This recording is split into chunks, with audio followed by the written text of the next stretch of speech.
Hello everyone, hope आप लोग अच्छे हैं। Welcome to Mamta classes. आज हम लोग प्रॉफिट एंड लॉस अकाउंट पढ़ेंगे। फॉर्मेट तो फिलहाल हमने ड्रॉ किया है, लेकिन ये अभी इनकम्प्लीट है।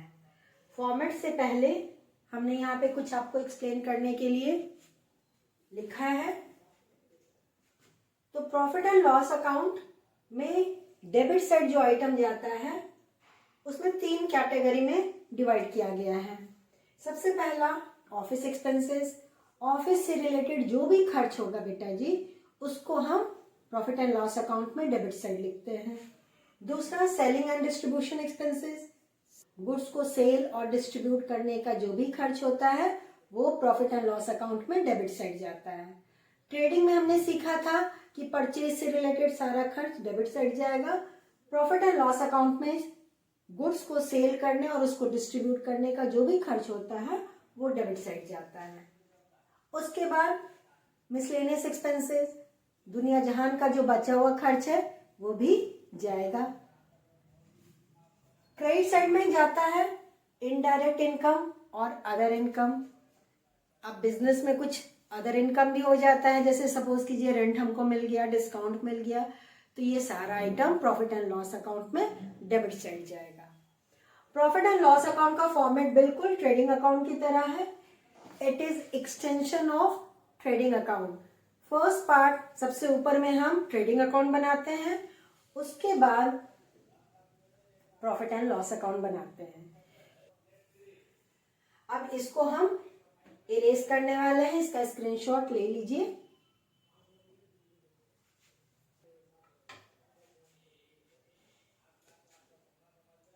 प्रॉफिट एंड लॉस अकाउंट हमने अभी जस्ट बोला ट्रेडिंग अकाउंट का एक्सटेंशन है। तो सबसे पहले जो हम शुरू करेंगे वो अमाउंट होता है ग्रॉस प्रॉफिट से। ट्रेडिंग अकाउंट में अगर ग्रॉस प्रॉफिट आया है तो उसको हम प्रॉफिट एंड लॉस अकाउंट में क्रेडिट साइड लिखेंगे। सबसे पहला ये आइटम होगा। और अगर ग्रॉस लॉस था तो ग्रॉस लॉस को हम ट्रांसफर करेंगे on the debit side of the profit and loss account. Side change हो गया। ट्रेडिंग में हम ग्रॉस प्रॉफिट डेबिट साइड लिखे होंगे बैलेंस करके, तो उसको ट्रांसफर करेंगे तो it will be recorded on the credit side. और ग्रॉस लॉस अगर ट्रेडिंग अकाउंट में आया होगा तो उसको हम क्रेडिट साइड लिखे होंगे। फिर से साइड चेंज हो गया, ग्रॉस लॉस को प्रॉफिट एंड लॉस अकाउंट में डेबिट साइड लिखा जाता है। ठीक है। उसके बाद ऑफिस एक्सपेंसेस। अब ऑफिस एक्सपेंसेस में क्या क्या आएगा मैम? तो सबसे पहला आइटम सैलरीज। ऑफिस को रन करने में, मैनेज करने में जो भी खर्च होगा ना बेटा जी, ऑफिस एंड एडमिनिस्ट्रेशन एक्सपेंसेस कर दे इसको।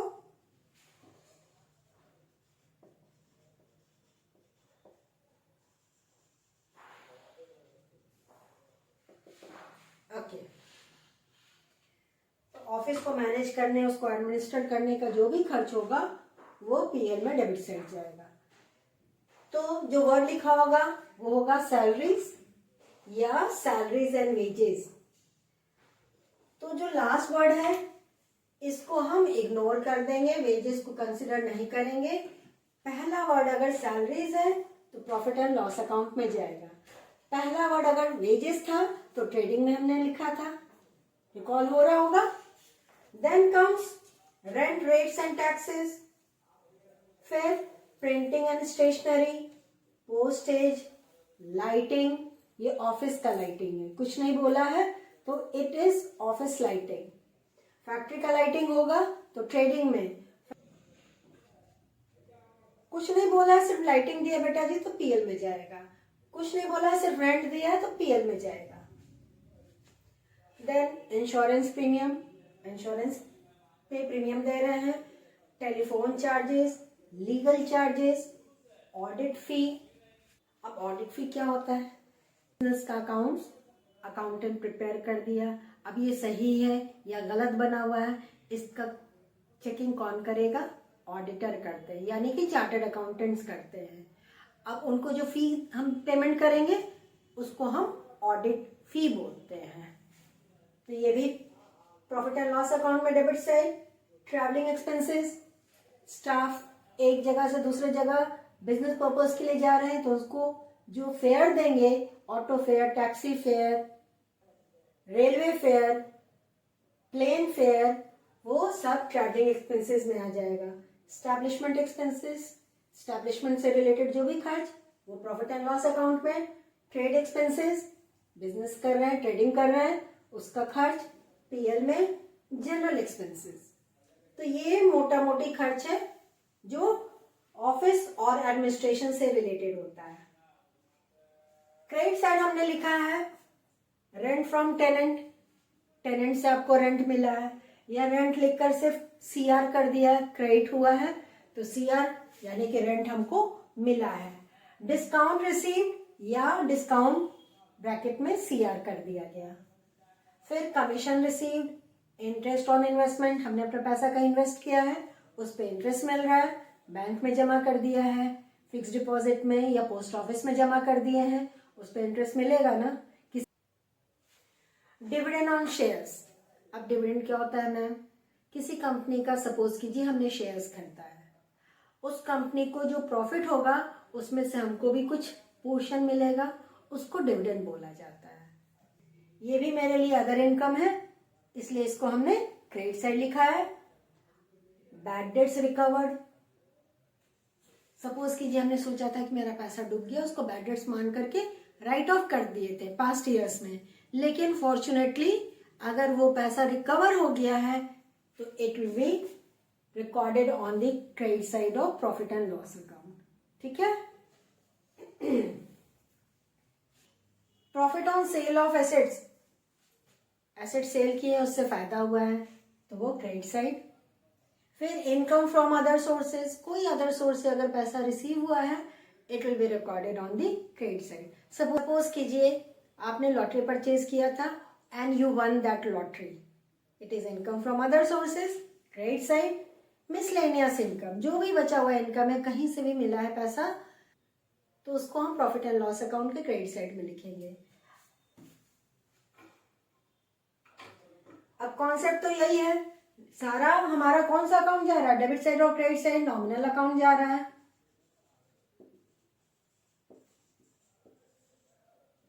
इसमें कौन कौन सा आइटम है? Income and expenses. तो इसका रूल नॉमिनल अकाउंट का पिछले क्लास में भी हमने समझाया था। Debit all expenses and losses and credit all income and gains। तो सारा एक्सपेंसेस को हम प्रॉफिट एंड लॉस अकाउंट में डेबिट कर दिए और सारा इनकम क्रेडिट कर दिए। सारा एक्सपेंसेस अभी नहीं लिखे हैं, सिर्फ अभी ऑफिस एंड एडमिनिस्ट्रेशन एक्सपेंसेस ही हमने लिखा है यहाँ पे। फटाफट इसका स्क्रीनशॉट ले लीजिए, क्योंकि अब हम सेलिंग एंड डिस्ट्रीब्यूशन एक्सपेंसेस में कौन सा आइटम जाएगा उसको लिखने जा रहा है। भाई मेरा बोर्ड छोटा पड़ जाता है, इसलिए पूरा एक बार में नहीं आ पाएगा। अब यहाँ कुछ सेलिंग एंड डिस्ट्रीब्यूशन एक्सपेंसेस हमने लिखा है। कैरेज आउटवर्ड, सेल्स पे अगर कुछ कैरेज देते हैं तो उसको कैरेज आउटवर्ड बोलते हैं। अब गुड्स सेल करते तो मेरे पास से बाहर जाता है ना, आउट होता है, तो इसलिए आउटवर्ड या कैरेज ऑन सेल्स कुछ भी लिखा हो तो डेबिट साइड जाएगा प्रॉफिट एंड लॉस अकाउंट में। एडवर्टीजमेंट, कमीशन, ब्रोकरेज, ब्रोकर यानी कि मिडिल मैन को आपने ब्रोकरेज दिया है, डेबिट साइड सेल से रिलेटेड होता है। बैड डेट्स, डेटर से कुछ पैसा हमने रिकवर नहीं कर पाया तो वो पीएल में डेबिट साइड जाएगा, it is a loss. Export duty, goods अपना हम सेल कर रहे हैं टू फॉरेन कंट्री तो वहां एक्सपोर्ट ड्यूटी देना पड़ेगा। डिलीवरी वैन चार्जेस, अब गुड्स डिलीवर करने के लिए एक जगह से दूसरे जगह डिलीवर करना पड़ता है, के लिए हमने वैन रखा है तो उसका जो भी खर्च होगा डिलीवरी वैन एक्सपेंसेस हो गया। पैकिंग चार्जेस, अब सामान को पैक करके ही तो सेल करेंगे, चाहे कार्टन में पैक करें या बॉक्सेस में पैक करें, किसी भी चीज में पैक करें तो उससे रिलेटेड जो खर्च होगा that is packing charges. Stable expenses, stable expenses का मतलब बेटा जी बिजनेस पर्पस के लिए हॉर्सेज रखा हुआ है, सामान एक जगह से दूसरी जगह पहुंचाने के लिए कार्ट है जिसको हॉर्स खींचता है, तो अब हॉर्स कहाँ रहेंगे? स्टेबल में ही तो रहेंगे। अस्तबल, जहाँ घोड़ा को रखा जाता है उसको अस्तबल बोला जाता है, यानी कि स्टेबल। तो ये भी सेलिंग का खर्च है, इसलिए इसको पीएल में डेबिट साइड लिखे हैं। क्रेडिट साइड में सारा वही आइटम हमने इरेज नहीं किया था, क्योंकि क्रेडिट साइड में मोटा मोटी इतना आइटम ही रहता है। क्रेडिट साइड का सारा आइटम पहले वाला ही है। तो डेबिट साइड का हमने सेलिंग एंड डिस्ट्रीब्यूशन एक्सपेंसेस भी लिख दिया। अब ये आइटम कोई जरूरी नहीं है कि सिस्टमेटिक ऑर्डर में ही आप लिखिए, ऊपर नीचे आप लिख सकते हैं। ऐसा कोई हार्ड एंड फास्ट रूल नहीं है कि पहला यही जाएगा दूसरा ये जाएगा। जैसे जैसे आपको आइटम मिलता जाएगा, you can write on the debit side of the profit and loss account. इसका स्क्रीनशॉट ले लीजिए बेटा जी। अब हम मिसलेनियस एक्सपेंसेस लिखने जा रहे हैं। मिसलेनियस एक्सपेंसेस, इसमें क्या क्या आएगा बेटा जी? डिस्काउंट अलाउड, जो हम डिस्काउंट अलाउ करते हैं। रिपेयर्स, किसी भी चीज का रिपेयरिंग की करवाए हैं, चाहे फर्नीचर हो, मशीनरी हो, प्लांट हो, वॉट एवर इट में बी, बिल्डिंग रिपेयर्स, तो वो पीएल में debit side. Depreciation, fix asset पर डेप्रिशिएशन चार्ज किया जाता है, तो वो पीएल में debit side. Interest, interest payment किए हैं, लोन लिए है किसी से, चाहे बैंक से चाहे किसी थर्ड पार्टी से, उसको इंटरेस्ट दिए हैं, तो पीएल में debit side. Bank charges, entertainment expenses, conveyance expenses, donation and charity, loss on sale of assets. सारा आइटम क्लियर है। अब क्रेडिट साइड का सारा आइटम को टोटल कर लेंगे, फिर डेबिट साइड का भी सारा टोटलिंग कर लेंगे, चाहे वो ऑफिस एक्सपेंसेस हो, चाहे सेलिंग एंड डिस्ट्रीब्यूशन एक्सपेंसेस हो, चाहे मिसलेनियस एक्सपेंसेस हो, सबको टोटल करके टोटल एक्सपेंसेस कैलकुलेट कर लेंगे। अब कंपेयर करेंगे डेबिट साइड का figure with the credit side figure. अगर क्रेडिट साइड का फिगर बड़ा है in comparison to debit side, it is net profit. Net profit है तो डेबिट साइड लिखेंगे टू नेट प्रॉफिट, और ये नेट प्रॉफिट ट्रांसफर होता है कैपिटल अकाउंट में।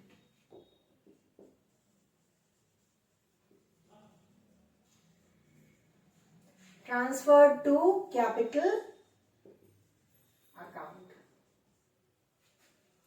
और अगर सारा एक्सपेंसेस बड़ा है, टोटल अदर इनकम छोटा है, तो नेट लॉस। नेट लॉस भी कैपिटल अकाउंट में ही ट्रांसफर होगा, तो नेट लॉस को हम क्रेडिट साइड लिखेंगे। By net loss transferred to capital account. कोई एक ही आएगा, चाहे नेट लॉस हो चाहे नेट प्रॉफिट हो, बैलेंसिंग फिगर दोनों नहीं आ सकता है।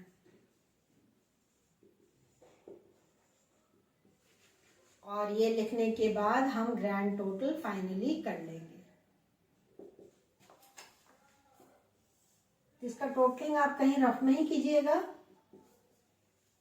और फिर कंपेयर करके फाइनल आंसर या तो क्रेडिट साइड आएगा या डेबिट साइड आएगा। अब जैसे हमने ट्रेडिंग अकाउंट के लिए लिखा था, यहां भी लिख दे रहे हैं, if credit side is greater than debit side, it is equal to net profit। और ठीक उल्टा, if debit side is greater than credit side,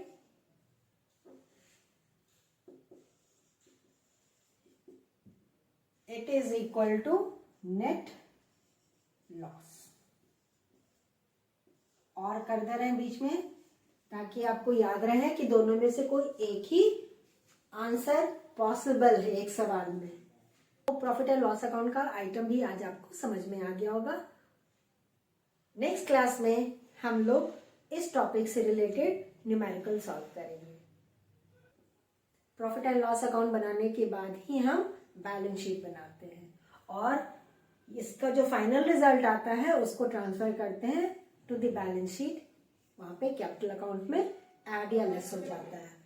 loss रहेगा तो कैपिटल अकाउंट से लेस करते हैं, प्रॉफिट रहता है तो कैपिटल अकाउंट में ऐड कर देते हैं। यहां से जो प्रॉफिट या लॉस कैलकुलेट होता है उसको नेट लॉस या नेट प्रॉफिट ही बोलते हैं। तो मिलते हैं नेक्स्ट क्लास में, तब तक अपना ख्याल रखिए, खुश रहिए, बाय।